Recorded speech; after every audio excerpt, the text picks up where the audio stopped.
Hey, buddy. Hey, man. Right on time. Right on time. Perfect. I mean, just like a Navy SEAL team, just always on time, just like the Russian subways, always on time. See, this is the benefit I have of being very low tech and not having all of the, what do you call it, professional things going on the screen that you have. By being a sad little webcam, I never have my computer crash. It's very smart because I don't know. I literally shut my computer down last night and then turned it on a little bit. We were going to go live and then it just wasn't working. Have you tried singing to it at night?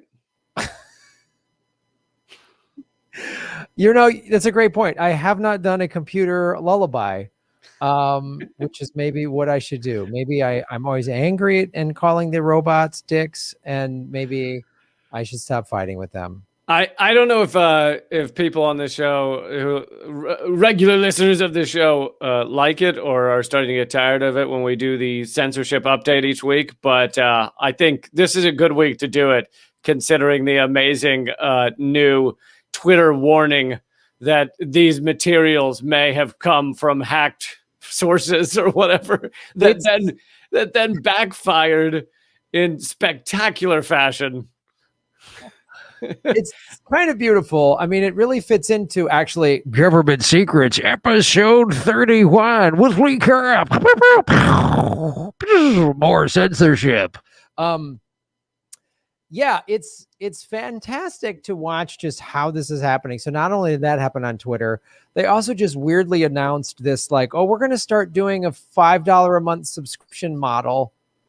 Really? So 3 weeks after, a month after Susie Dawson and Bill Binney announced the Panquake.com thing that's going to be a subscription model in blockchain, then suddenly Twitter does.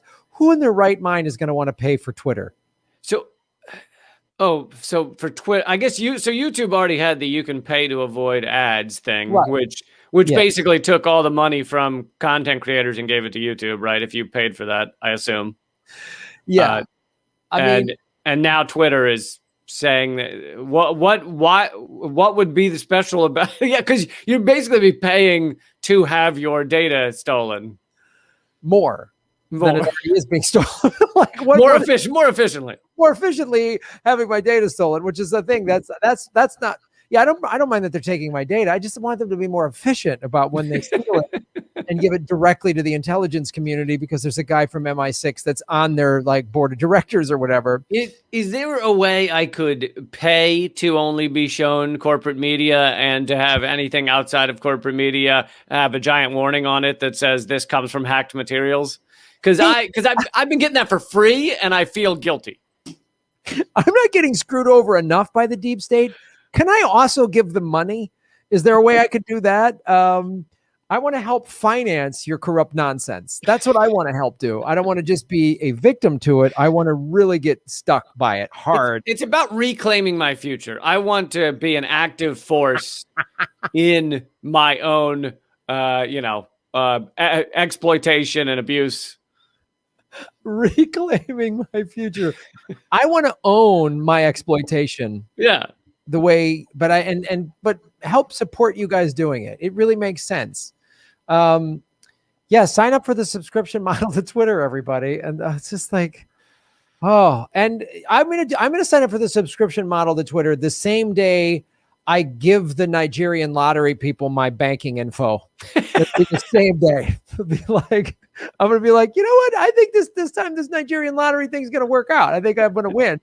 And they said they're just going to transfer some money into my account. So how could this go wrong? And I'm going to gladly give Twitter more money. I'm pretty excited because recently the suppression on YouTube has gotten to the point that I actually, on my videos, they have a negative view number. So YouTube's actually been going around, and if you watch one of my videos, they just kill you. They just push you out a window. What I'm hoping for is literally just I want them to physically come in and take money out of my wallet. That's really what I want them to do. I want them to just I'm pressing the wrong button. I want them to, God, fucking rats. I want them to, hold on, I'm retweeting this. I want somebody to like come through the screen and just grab both my wallet and my nuts at the same time. That's what I want them to do. Just that I think will be the best for everybody if we gave them that ability. And then brand across your nuts. These may come from a hacked source.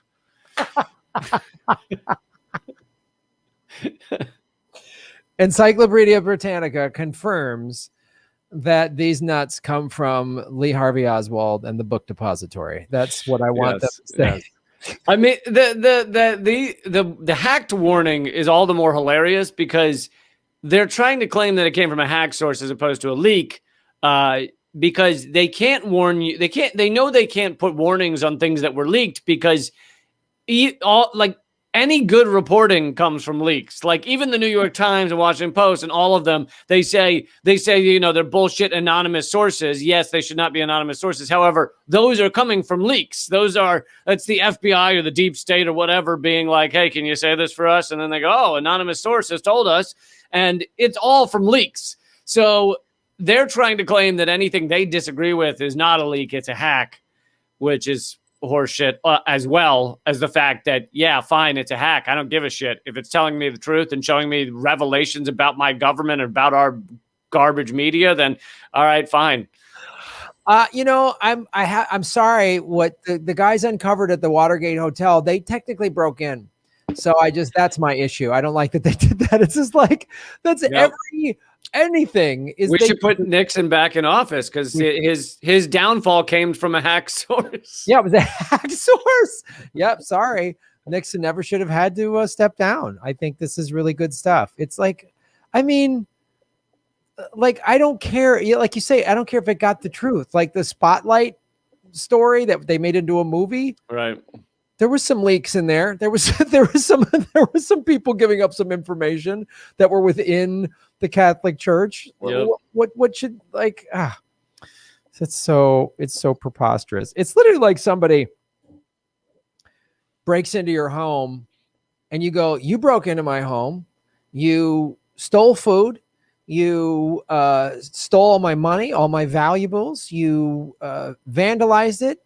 And you even left dishes in the sink after you eat, and they go, well, hey, I didn't leave dishes in the sink. Hold on a minute. And then they argue with you about the dishes, and there was dishes there. And it's just like, or where you found out about the dishes in the sink. Yeah. I'll acknowledge that I did all those things, but where did you find out? Because if it was from that guy that walked by, then it doesn't count. There was a guy that walked into your property and peered in the room and said, like, he was breaking the law when he saw me desecrating your home. When he saw me humping your dog, I'm not denying that happened. I'm just saying you can't. What he told you is not allowable in court. Right. I cannot confirm or deny the dog humping, but a guy really jumped over your fence we can't. We're going to live in a lawless society. Oh, goodness. Well, what do you want to start with, Lee? What do you want to be for its first segment? Or maybe that was our first segment. I don't know. That could have been a first segment. Yeah. Maybe it was a first segment. Not sure. I could see you exploiting this voice in your day-to-day life. Like when you're getting your cars at the auto body shop, you're like, I think we're getting screwed here. It does appear to be a screwing. I think you need to take 30% off the sticker price. And they'll just be like, all right, I guess we have to. I don't know what else to do. We just want to make this guy go away. So I do have a CIA coup story that is timely because it's an anniversary today or this week. However, I know we've been doing a lot of CIA stuff. We can skip that and go to the Air Force for a minute. Well, geez, I don't know. It just feels like, all right, we'll go to the Air Force for a minute. Do we want to also just talk about what happened in Syria yesterday first, or let's do that first. Go ahead. Okay. So obviously, I'm hoping for good things. Was it good things? Well, yeah, it was the most diverse cabinet of people greenlit bombing Syria. I was hoping that they had some nice ice cream or something. Yeah, I'm sure the people of Syria are like, thank God for all this diversity. Yeah, they just bombed yesterday. I don't know all the particulars. I know Richard Medhurst, who is Syrian, was live streaming last night talking about it.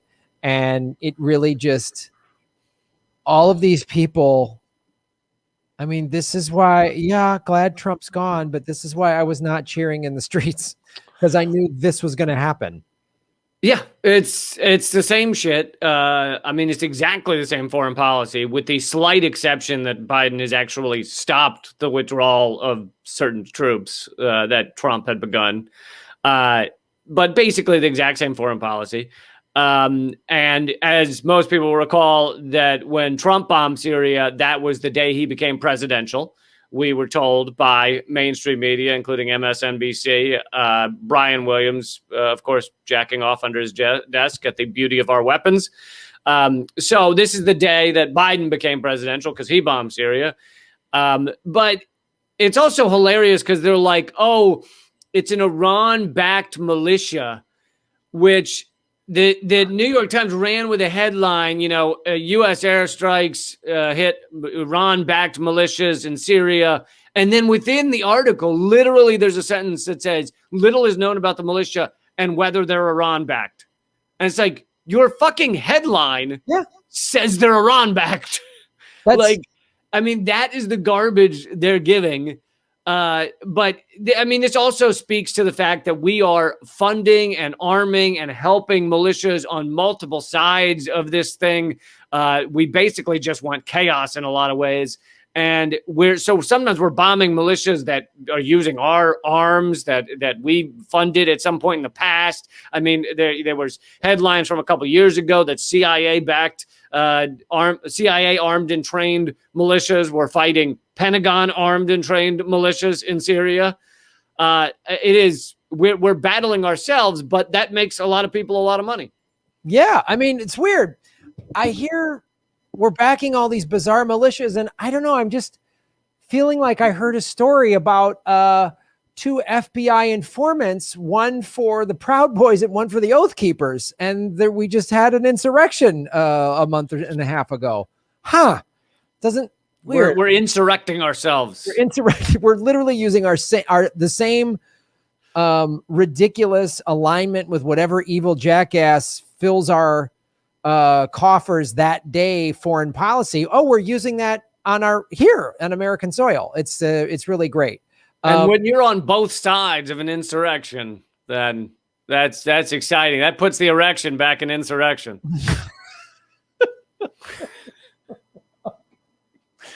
Is that Biden's 2024 campaign slogan? We're going to put the erection back in insurrection. I mean, I read it off a Biden bumper sticker, so yeah, probably. Yeah. Oh God, it's so like this. And then I haven't really gone on social media much. I mean, I posted this morning. Wait, you don't hate yourself? No, I'm trying not. I'm trying to skip away from hating myself. So I'm just wondering what percentage of, vote any blue will do lesser of two evil neoliberals are going to buy this. Well, it was Iran. We had to do something about it. And right. All this diversity. I mean, they had rainbow flags on the bomb, so we must feel better about ourselves. Like America, I don't think those liberals who think they're so woke, I don't think they realize how many people like Richard Medhurst, that are from the Middle East, that are just like that. We hate Biden. We hate Trump. We hate all of you. We hate the Clintons. We hate the Bushes. We hate the Obama. And they just like, their little brunch brain can't comprehend that there's criticism from actually the people in the Middle East who hate all of the leaders of the American empire, whether they're black or female or whatever. They don't care. Yeah, and the most common, I'd say viewpoint of people that I have either seen interviews with or spoken with who are from Iraq or from Syria or lived there, may be that they don't love the leader, let's say Saddam Hussein, but the most common viewpoint I hear is, but guess what? That was our fucking country and you destroyed it all. And no, I never liked Saddam Hussein, but that doesn't mean I wanted 1 million people killed and my country sunk into just a failed state filled with militias and chaos. If we were going to remove Saddam Hussein, then it was the job of our country, not for just your bombs to rain down, creating chaos and killing just endless numbers of innocent civilians. I mean, the idea that because a certain leader is bad or there was certain human rights abuses does not equal the United States then can just destroy a country. Well, if it did equal that, Lee, then people should have been bombing us during Trump. And then people should have been bombing us during Obama, because there was a large portions of the country that hated Trump, large portions of the country that hated Obama. And I would ask any of those groups, would you be happy getting bombed? How about the #1 prison state in the world? The largest prison state in the fucking world, both by number and per capita. I mean, if that's not a crime against humanity, then I don't know what is. An incredibly racist prison state. So I guess that means other countries should bomb us to stop our prison industrial complex. Well, yeah, but it's better now because we don't put kids in cages. We put them in facilities. Biden renamed the cages facilities. Overflow facilities. Yes, overflow facilities. So we're separating families in a much more congenial way, grammatically and semantically. I feel better already. Right? I heard that the facilities had party poppers. You know, the streamers come out. Yay, facility. Like if this country should be getting bombed on a daily basis for all of our crimes, then if that's the criteria, humanitarian, we helped create the humanitarian crisis in Yemen. We have people still drinking contaminated water in Flint, Michigan, and dozens of other cities actually all over America. We have explosions and earthquakes due to fracking. Should somebody intervene on our behalf? We have a militarized police force that can just beat the shit out of anybody, kill unarmed people, never get prosecuted. That sounds like an authoritarian dictatorship. So maybe someone should start bombing us to give us freedom. I mean, apparently, I don't see any flaw in your logic, and so I'm going to start cheering on the upcoming NATO attack of the United States.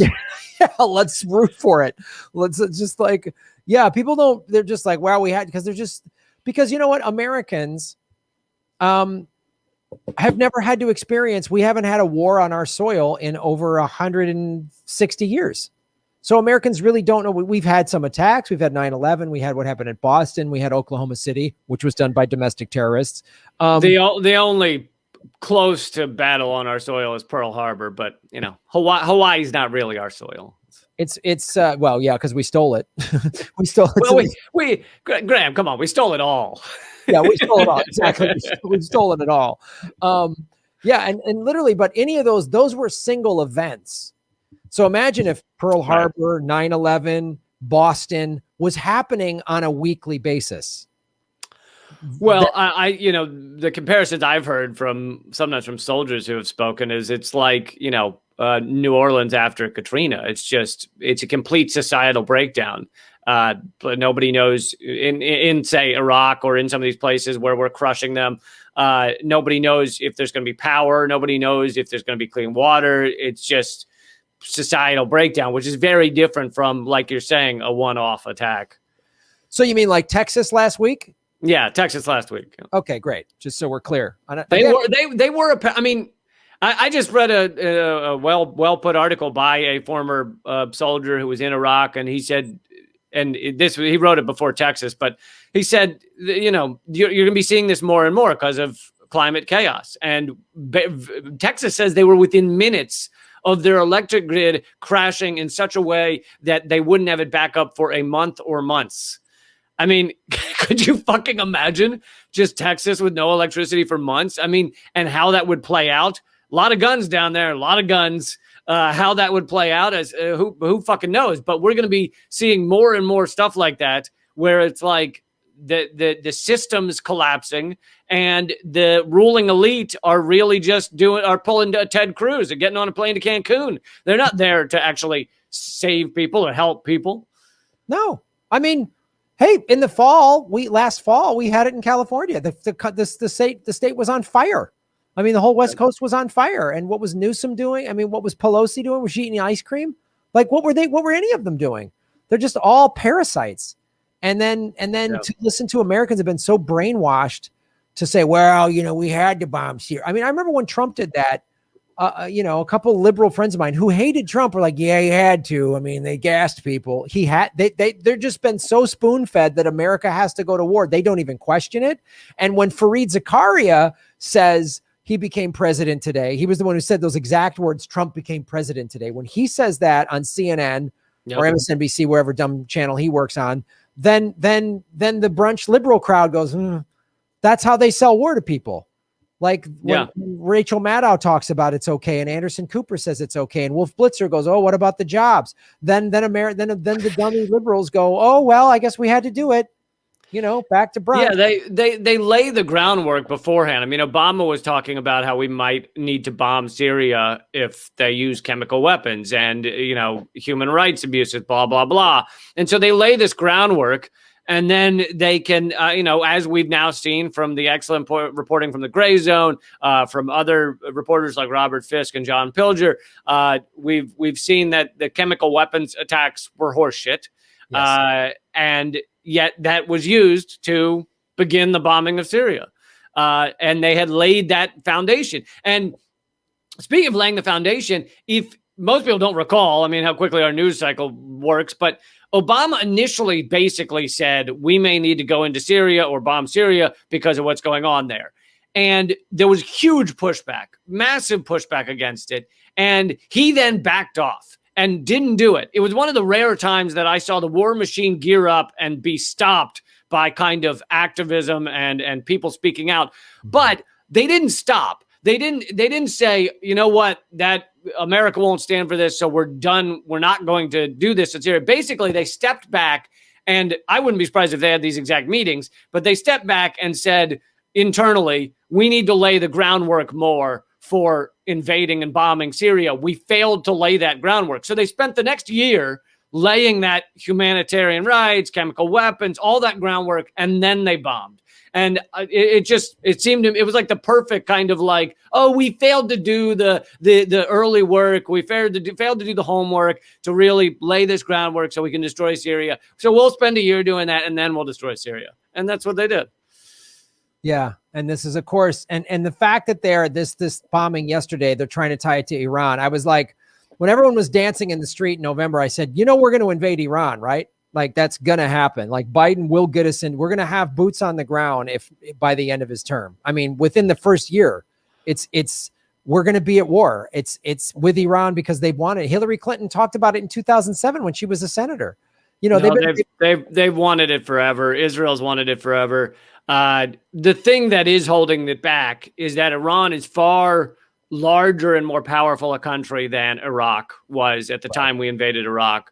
And so the United States actually is fairly incapable of having a full-on war with Iran.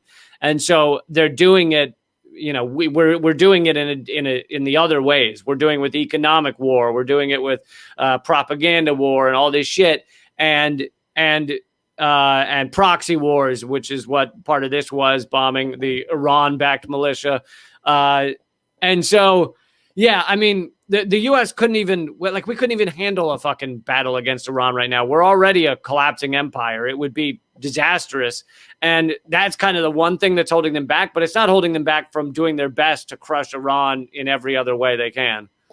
Yeah, we've been sanctioning them during a pandemic. That's how evil and sick this country is. Like, that's how disgusting we are. We should have lifted the sanctions and hey, let them get a handle on COVID, because every country getting a handle on COVID is better for the whole world. Well, I know. Do you remember before it hit here? It hit Iran before it hit here. And there were news reports here with people laughing about the mass graves in Iran. February of last year, they were like, "Oh, the satellites show mass graves in Iran because of this pandemic." Ha ha ha! And everybody was having a blast.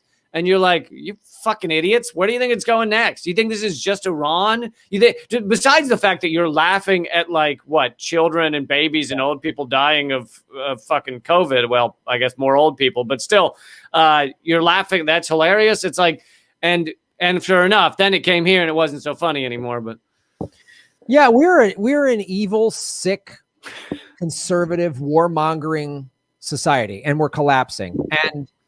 And the Republican Party is a neo-fascist party, and the Democratic Party has gone so far to the right that they're now the Republican Party of 30 years ago. And we have no anti-war movement. Because of 8 years of Obama, everyone at brunch while Obama set the Middle East on fire, dropping more bombs than Bush.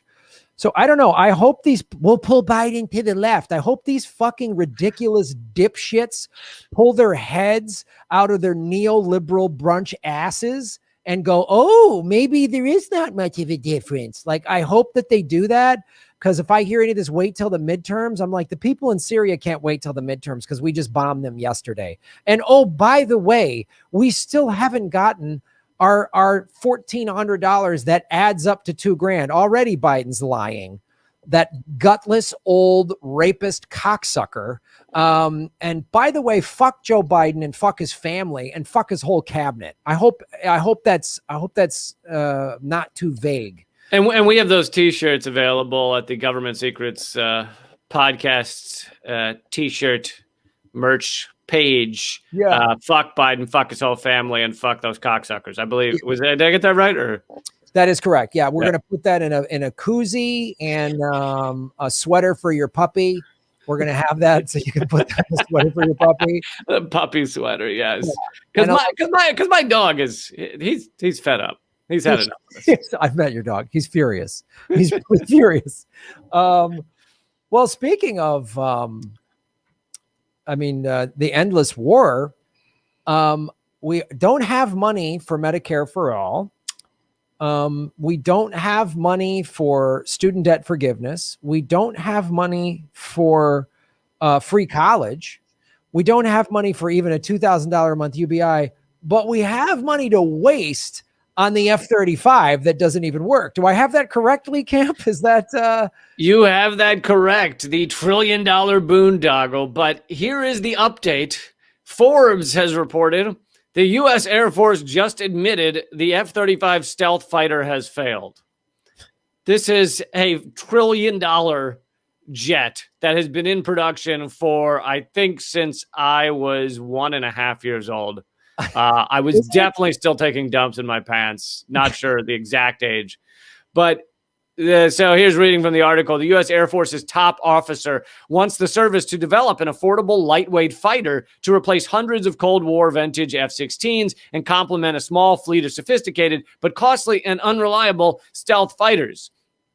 The result would be a high-low mix of expensive fifth-generation F-22s and F-35s and inexpensive fifth-generation minus jets, whatever that means, explained Air Force Chief of Staff General Charles Brown Jr. But the reason this is basically admitting that the F-35 has failed is because the F-35 was supposed to be a lightweight fighter to replace hundreds of Cold War vintage F-16s. And now basically the Air Force is saying, oh, we need the thing that the F-35 was supposed to do. I mean, like the article says, if that plan sounds familiar, it's because the Air Force a generation ago launched the development of an affordable lightweight fighter to replace the F-16s. However, over 20 years of R&D and all the other fucking lobbyist shit and everything else, you now have an incredibly expensive, incredibly heavy F-35 that is supposed to do everything and does nothing well, phenomenally expensive. So the F-35 has become the opposite of the thing it was supposed to be, which is basically equivalent to admitting it has failed despite $1 trillion. Well, it's been described as basically an F-35 is like a Ferrari. You don't drive the Ferrari to work every day. You only pull it out on Sundays. Well, America doesn't have many Sundays, so really we just have a thing sitting in the garage that looks really hot that can't even be used very well. And the Air Force said their plan was to buy 1,800 F-35s, and now they have it's like a couple hundred. Like, it's just completely not serving the purpose it was supposed to serve. And yet people and corporations have gotten insanely rich off of quote unquote building this failed monstrosity while we don't have healthcare, while people can't get education, while one out of every 3 Americans have said they have trouble paying bills last month or can't afford food. We're spending $1 trillion on a jet that isn't even useful. I mean, if it were useful, I'd still be screaming about it, but it's not even fucking useful. Yeah, I thought it was even more. I thought it was like $1.5 trillion has been wasted on this thing. But I think you're right. I'm just throwing out the number trillion. But, once you get above $1 trillion, 1 trillion, 2 trillion. Well. What does it matter? It's $1.5 trillion is the exact amount of money that would forgive all student debt. I know you. Oh, well, that's perfect. I know you used to host game shows, so here's a quiz for you. If you make $40,000 a year, how long does it take you to make $1 trillion? Oh, isn't it something like 20,000 years or something like that? 25 million years.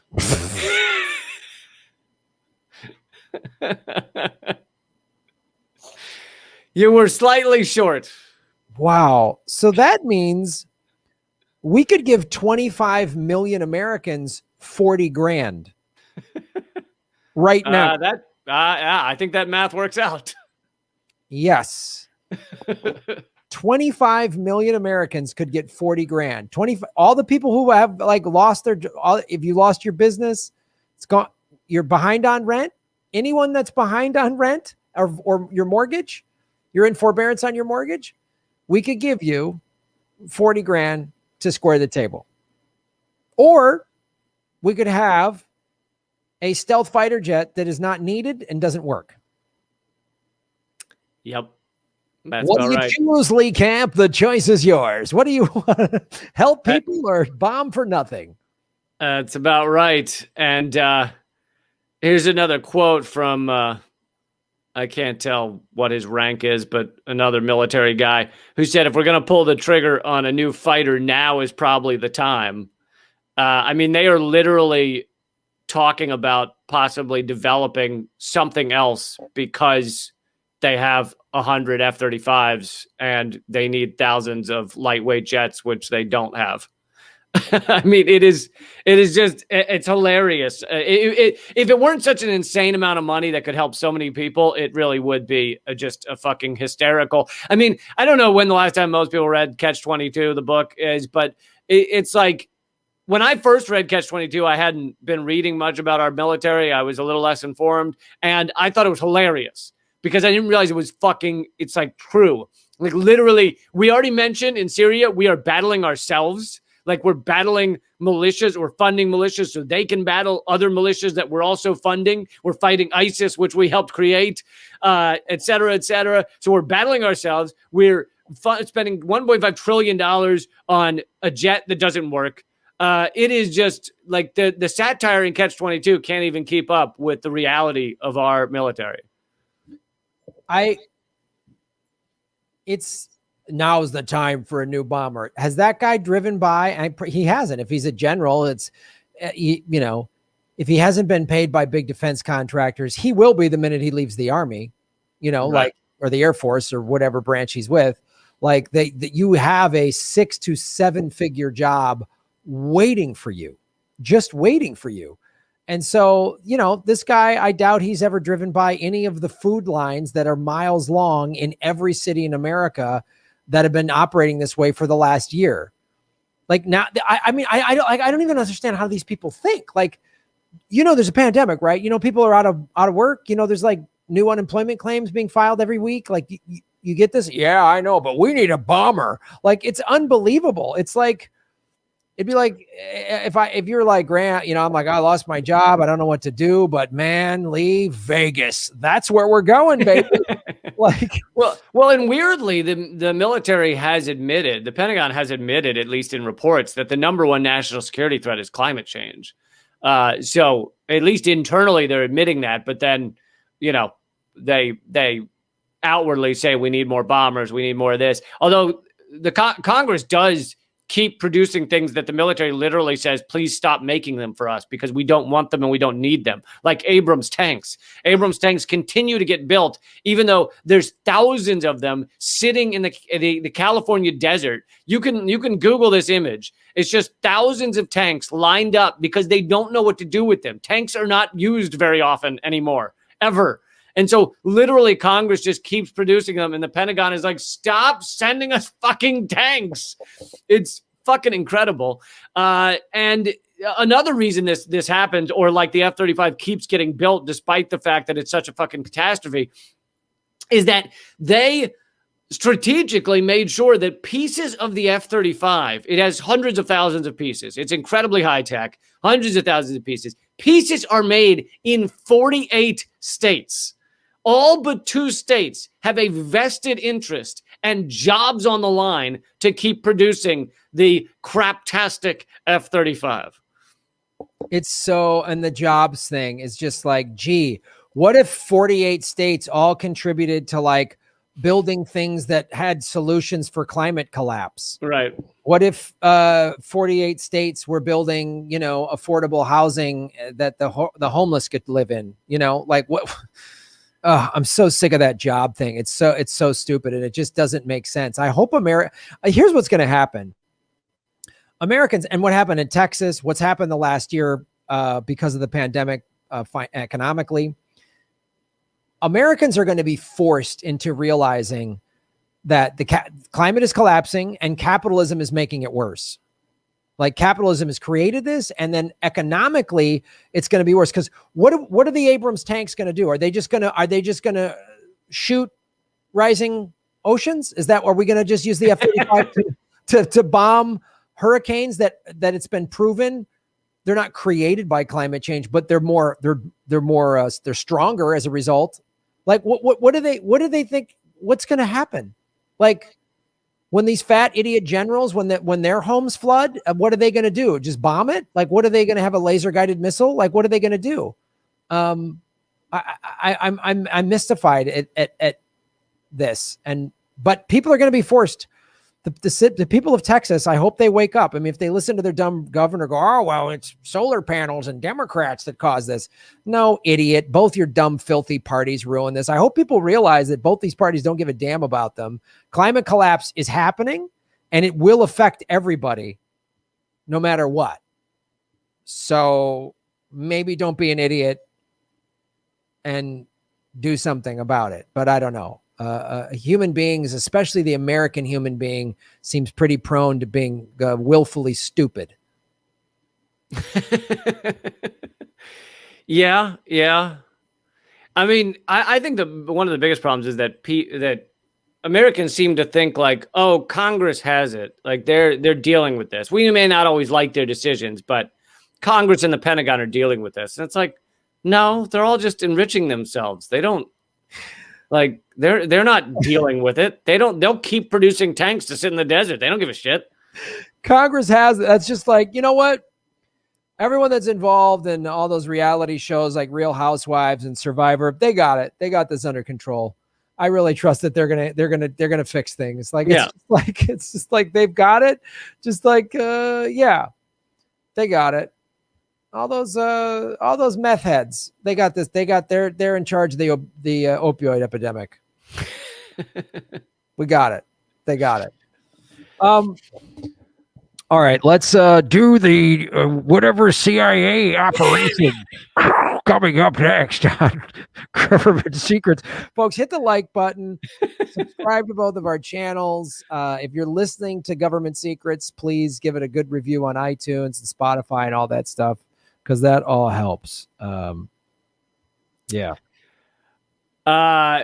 Yeah, it shows how much preparation we put into the show. You're like, coming up next, whatever Lee was going to talk about. That's how we do it. I think we're going to talk about some other subject. Government secrets. No pre-production. Pew, pew, pew.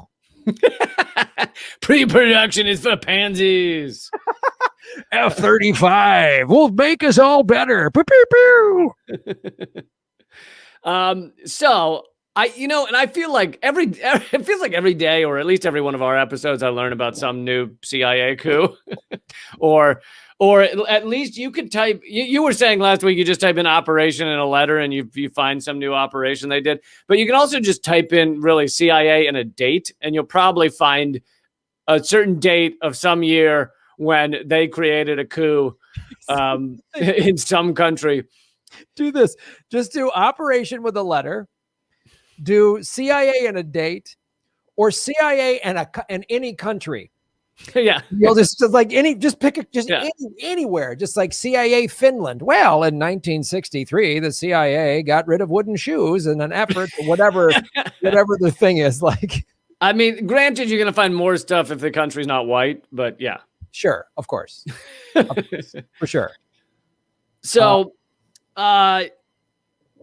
55 years ago this week, 55 years ago this week, the CIA helped doom much of sub-Saharan Africa in a coup against Dr. Kwame Nkrumah of Ghana.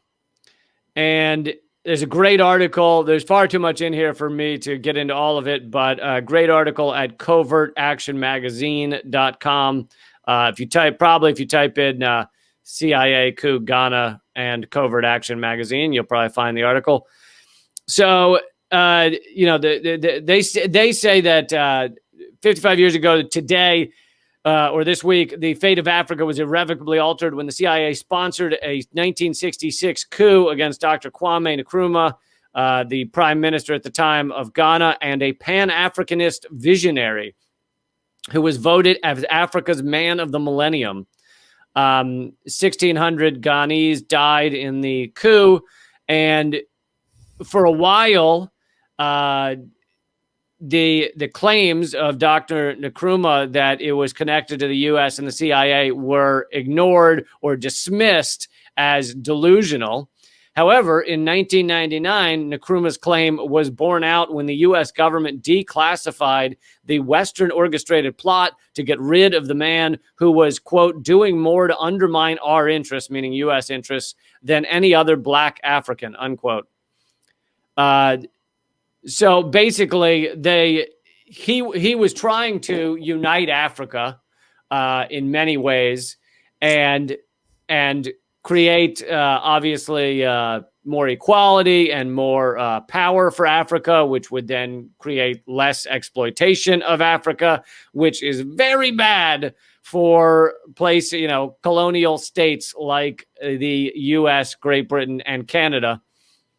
And apparently the U.S. worked with Great Britain and Canada to finance, mastermind, and guide the coup.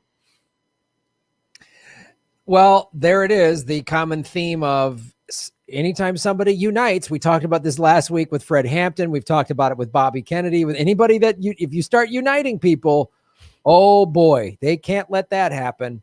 God forbid we make societies better and give people opportunity and growth and all that other stuff. So, yeah. Yep. When the coup against Nkrumah was being planned in 1964, so it goes back to 64, which, by the way, you notice the worst of this horrible villainous shit was done by the CIA in the 60s, including, of course, taking out MLK and Kennedy. But when it was being planned in 1964, William Trimble, then director of the State Department's West Africa desk, wrote a memo to his bosses entitled, quote, Proposed Action Program for Ghana, which said, although Nkrumah's leftward progress cannot be checked or reversed, it could be slowed down by a well-conceived and executed action program. Measures which we meet which we might take against Nkrumah, would have to be carefully selected in order not to weaken pro-Western elements in Ghana or adversely affect our prestige and influence elsewhere on the continent. U.S. pressure, if appropriately applied, could induce a chain reaction, eventually leading to Nkrumah's downfall. Chances of success could be greatly enhanced if the British could be induced to act in concert with us. Well, look at that. We brought the Brits in to do some more evil shit. And I mean, they had never really stopped being butthurt over the pieces of Africa they lost earlier. yeah. That's the thing about the British government is they're always down to try to reclaim some of their empire. They're always down for some colonial evil shit. Like they're always like, man, we did that for so long. And when the sun never set on the Union Jack. So sure, man, we'll join in with whatever evil crap you guys got planned in a country that doesn't deserve it. They don't have a tea time. So prior to the declassification, John Stockwell, a CIA officer in Africa, had recounted the plot to undermine Nkrumah's government and to sow anti-Nkrumah sentiments among Ghanaians. Howard Bain, who was the CIA. So this is a quote from Stockwell, former CIA. Howard Bain, who was the CIA station chief in Accra, engineered the overthrow of Nkrumah. Inside the CIA, it was quite clear. Howard Bain got a double promotion and was awarded the Intelligence Star for the overthrow of Nkrumah. The magic of it was that Howard Bain had enough imagination and drive to run this operation without ever documenting what he was doing, and there wasn't one shred of paper that was generated that would name the CIA hierarchy as being responsible, unquote.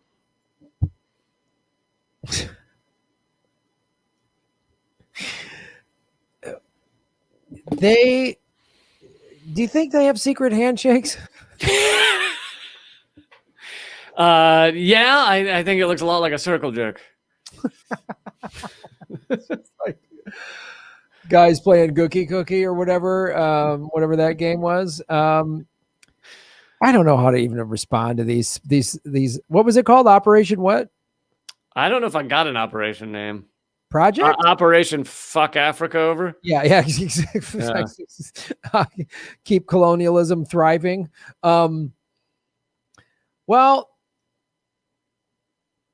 how do we, as a society, and the quotes by these officials and things, it's like, because most of the quotes, they're not admitting it was them. So they even on some of the declassified stuff, they certain levels of people will just say, wow, it's really great what's happening in Ghana.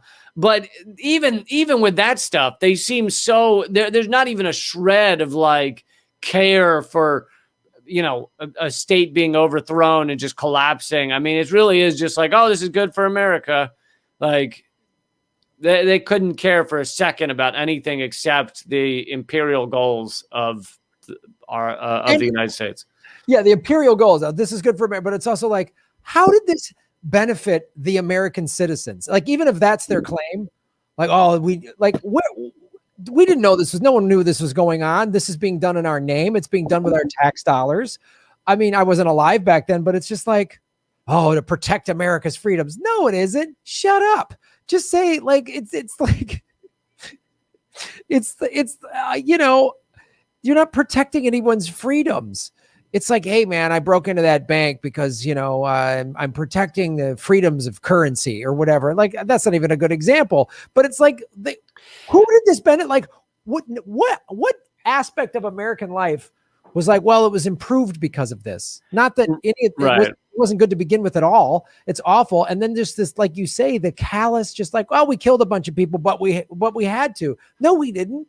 Like we come to this conclusion almost in every episode. It's like, yeah, I mean, their argument would probably be like, well, it increased American power and things like that. But that's like a guy, fucking barbaric troglodyte dude walking into a room and just killing another guy in there he's never met. and being like, well, now I'm safer because he died. It's like, yeah, but what did he do? What did he do to you? Well, how is he arming you? Well, it doesn't matter. I'm just safer because he died. Yeah. It's like, if you just obliterate parts of the world and make them not be able to stand up and actually have their own opinions or own lives, then you don't have to worry about them. So, I mean, and so in that like disgusting, cynical, sociopathic view, they're like, oh, this is useful. Just crush that country, you know? Yeah, it is. And they'll have some crazy concoction of like, well, they were going to line up with this group. It's like, no. Like, I remember watching the documentary Fog of War, right, with William McNamara. Yep. And he was like talking about what we thought they were going to line up with China. And he met decades later his contemporary, the Secretary of Defense equivalent from the North Vietnam, right? Yeah. He was talking to that guy, and they were like, in the documentary, he's like, well, we were afraid you guys were going to side with China. And he goes, are you guys idiots? Have you ever read a history book? We hate the Chinese. The Chinese treated us like crap. Vietnam, you guys, your dumb colonialism is so racist. You think all Asians get along or whatever. Like, and McNamara goes, it almost came to blows. This guy was like, are you guys stupid? Like, and it's just our dumb perceived colonial fears that the masses, the hordes or whatever, they're gonna rise up against us. It's always that dumb mentality of like, the first. I mean, just the way this country was founded. We didn't come here and go, oh, let's work together with natives, and no, just slaughter them, give them blankets full of syphilis, and take their land. Like, it's just awful. Well, I will say that the way it's justified in their minds, I mean, capitalism is based on the exploitation of the many by a tiny number of individuals. So in order for a tiny number of individuals to continue to rule over millions and make those millions not stand up and be like, why the fuck are we making you rich with our labor? You kind of have to convince them that this is the best, model, and it's wonderful for you, and this is the best way to have things. And I'm not a communist, and I think communism was a disaster. But the part of it that makes a lot of sense is, communism was taking socialism and putting it in a tiny number of hands, so it still was a totalitarian structure in that manner. But it still had at least some of the ideals of like, well, the workers matter. The workers should get to benefit from their labor rather than just enrich a tiny number of individuals. And so in that way, it was a dangerous example to set. It was dangerous for the capitalists to allow Americans to see that example elsewhere in the world. And so that's what they feared would come from like Vietnam or some of these other states that were communist or leaning communist.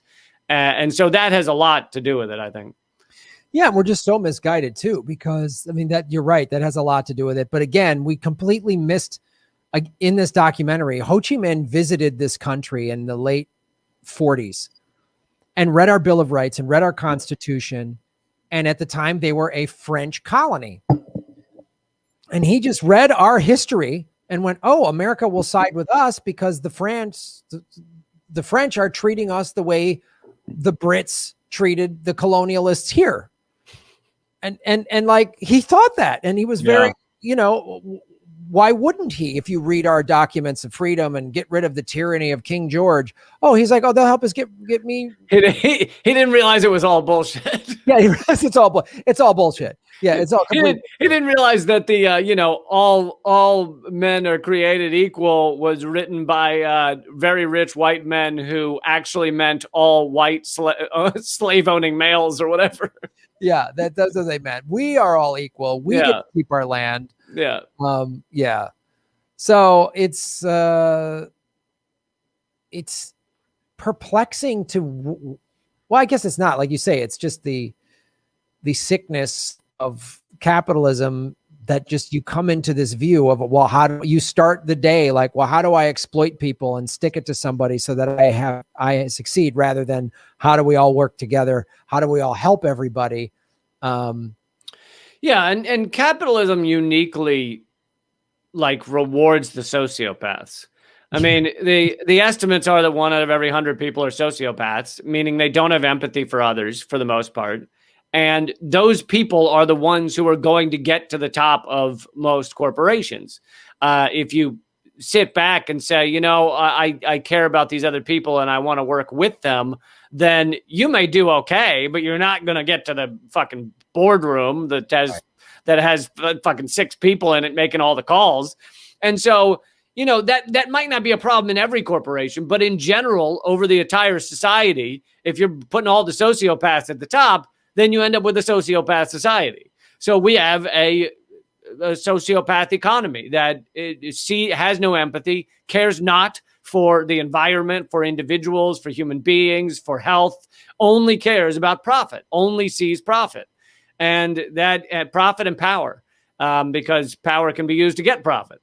So we have a sociopath economy that rewards sociopaths. And it's like, you're as long as you have a system like that, you little changes around the edge might be nice, but they're not going to change the system. No, there needs to be a drastic overhaul of everything, which might be forced upon us. Yeah. One way or another.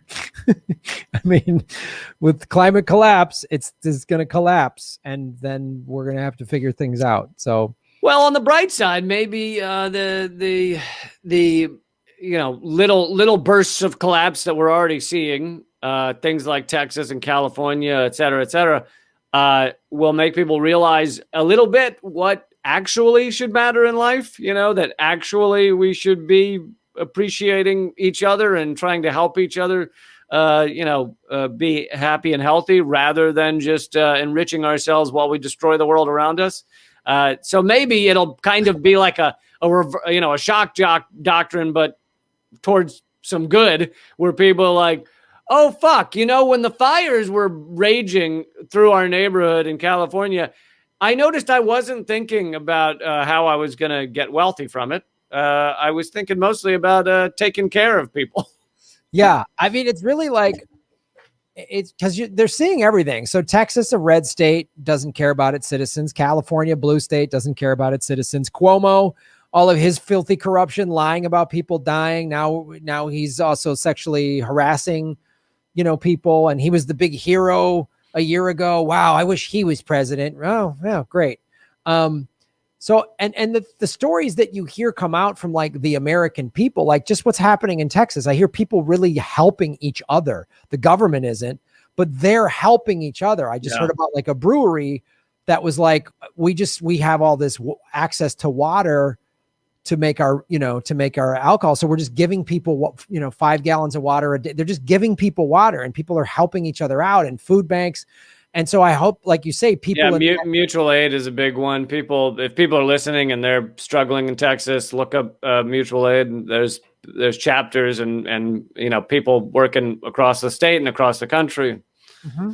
I mean, I donated to the Houston Food Bank, and we can all help in those ways. And you're seeing people going, well, we have to help each other. And I hope, like you say, it is a shock doctrine in the other way, in a good way, of people going, you know what, this ain't working.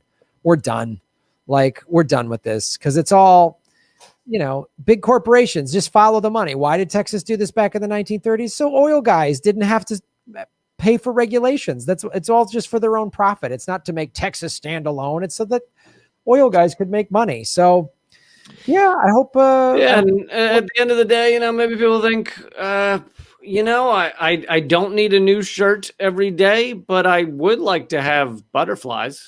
Like, maybe a new shirt every day is not worth never seeing a butterfly again. Yeah. Maybe I want to just enjoy, I want to have clean water. And I don't need a new iPhone every 3 months.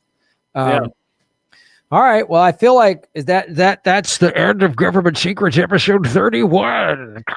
More fun with the CIA.